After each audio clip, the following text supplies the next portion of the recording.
and a sedated giant. Ruby's eyes were still closed, hiding the hazel orbs that haunted my dreams and filled any careless waking moment when he wasn't around, which was often.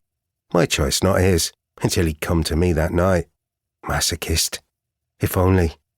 Missing Ruby hurt like a bitch, but having him in my life, knowing I could lose him any moment to a stray bullet, a knife, the pipe to the skull that had done this to him, fuck man, it destroyed me. The envelope Skylar had left was heavy in my hand. I kept the other on Ruby's forearm, stroking the underside of his wrist with little conscious thought, and tipped the contents onto the bed.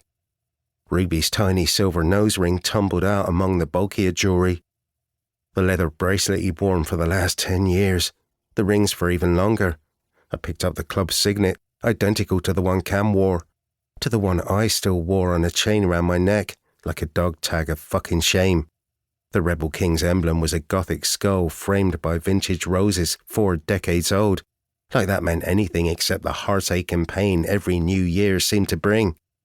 Take it off then. Some days I tried, but I felt dismantled without it, and the irony that I felt that more now that I lived away from the club was goddamn biblical. I slid Ruby's ring back onto his finger, trying not to linger there, to entwine our hands as if we were lovers. His bracelet was easier, but he stirred as I slipped the piercing back into his nose, flinching from my touch before he took a sharp breath. Rev. Lord, he was the only fucker who didn't irritate the hell out of me by calling me that. I pushed his hair back from his face, holding him, waiting for his smart aleck gaze to hook me, but when his eyes opened, it wasn't there. He was fucking blitzed. Rev, I'm here. Ruby blinked, cringing from the overhead light. It took him a second, but I saw the moment he returned to earth, and I let him go. I inched back from the bed, edging to the door on instinct. I'd promised Cam I wouldn't leave, but the thought of Ruby's conscious attention on me for however long it took him to be whole again, I couldn't fucking take it. Rev. He still sounded a million miles away, but his deep voice snared me. I froze, watching his inked hands flail as he reached for me, his clumsiness so alien it tossed my guts. Self-preservation pulled me to the door, but the wicked, primal hold he had on my heart drew my body in the opposite direction. I stepped back to the bed and took his big hands, bracing the lurch he'd fallen into, rooting my mismatched boots to the floor. Hey, I'm here. Ruby groaned, reclaiming one of his hands to shield his eyes. Why is it so fucking bright in here? Because you have the migraine from hell. I blocked the light with my body. Better? He made another pained sound that tore me up. I reached for the switch above us, fiddling with it until I found a dimmer setting.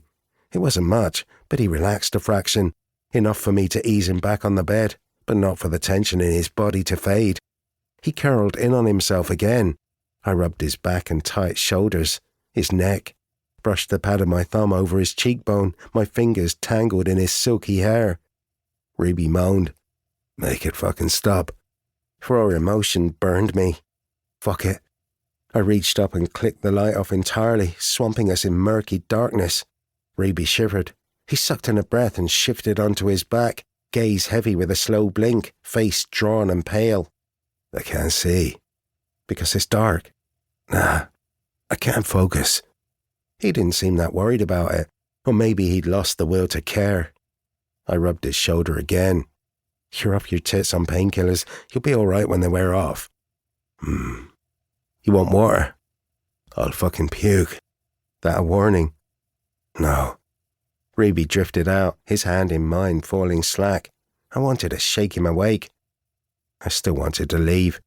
Instead, I sat in Skylar's chair and watched Ruby sleep, tracked the pain as it began to fade, a dull grimace replacing the sharp lines on his face. A dark cloud still hung over him, but when he opened his eyes again hours later, he finally saw me. Fuck. Ruby bolted upright, like seeing me threw him from one nightmare into another. What are you doing here? Is Cam okay? Always Cam. What about you? Are you fucking okay? In the dim light of the room, Ruby stared, his gold-flecked eyes holding a mere shred of their usual potent power, but enough to arrest me. He took a breath and brought his shaky hands to rest on his head. Don't fuck with me, Rev. I feel like my skull did 8 rounds with Lord now.